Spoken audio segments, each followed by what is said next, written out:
Appropriate to show you a few images of Gallipoli. We read a lot about it and hear a lot about it, but we don't really see images of what it was like for the people there. And I'm sure this doesn't do it justice, but there's 20 or 30 images which I'd like you to see. There's not going to be a great deal of input from me. Just have a look, and I'll cycle them about every 5 or 10 seconds. So we've got Australians first, and then a couple of shots of Turks towards the end. What about the ponds? I'll mention them later on. Okay, so this gives you some idea of where Gallipoli is. It's a peninsula. Turkey straddles it. And the idea was to have access to the Black Sea and give support to the Russians, who could then work towards the Germans, and the British and Allies could be working on the other front. So this would give them a chance to work on the east and west front of Germany. So that was the general idea. So the next slide is of that red peninsula there. Speaking of the British, yes, they were down there, Cape Helles. They were established at a number of places, X, Y, S, V and W, and the French were also there, over on that side. The Anzacs were landed here, and the idea was that they would take over that area and break through here.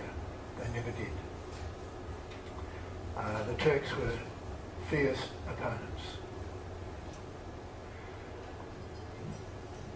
So I'll keep quiet and you can have a look at these slides, and I'll have a word to say when I think it's appropriate.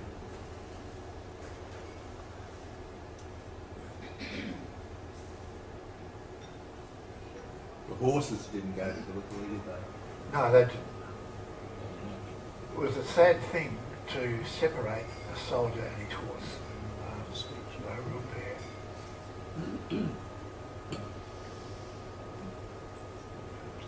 Lemnos, if we went quickly back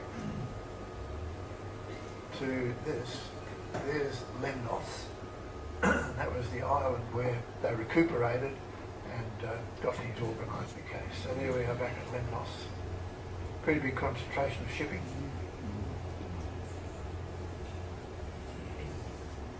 Not very inviting.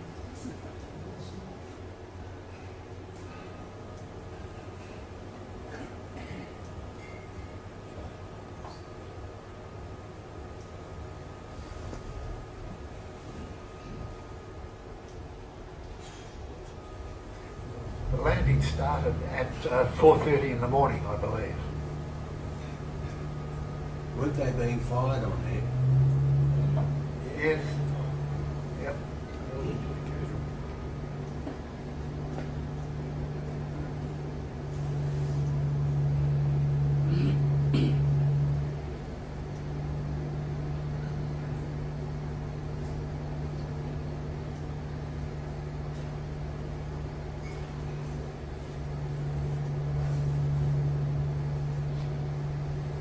A fine bunch. You can see there's an artillery piece in there being manhandled to higher ground.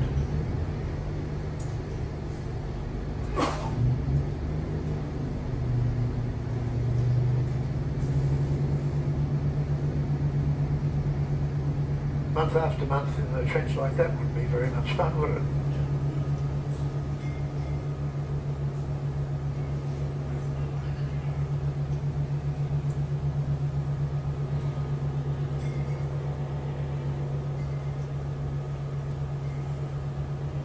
So they used periscopes because sticking your head up above the trench was an invitation to get a bullet between the eyes.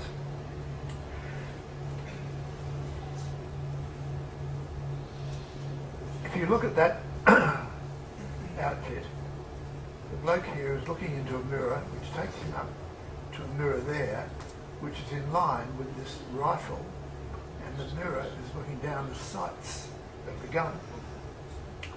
So that becomes a unit, the periscope attached to the rifle, etc. So he doesn't have to put his head up and have a look at what he's shooting. He can do it by remote control. And this one here is just a straight periscope to have a bit of a look to see where things were going. That's Lieutenant Colonel Pope, and Pope's hill gets a mention in most of the books.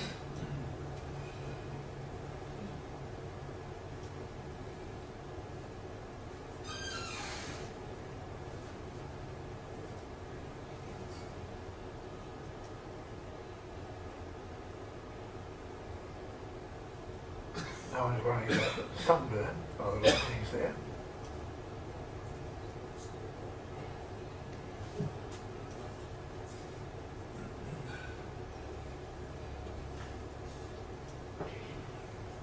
And there's John Kirkpatrick Simpson with Murphy, the donkey.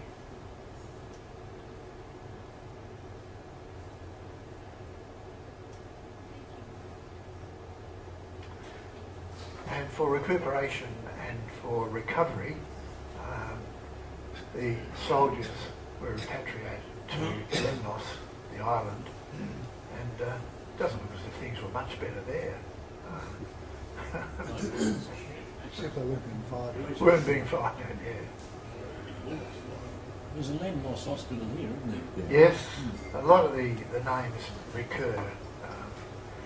It was a big deal. And a few images of the Turks. Turk was there, the man at the top of the heap.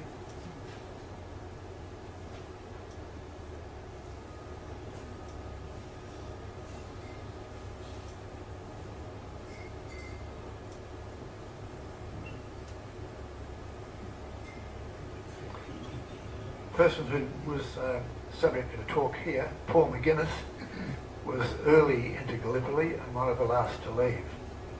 He left on the last day that the Australian troops were there. So that's a reminder.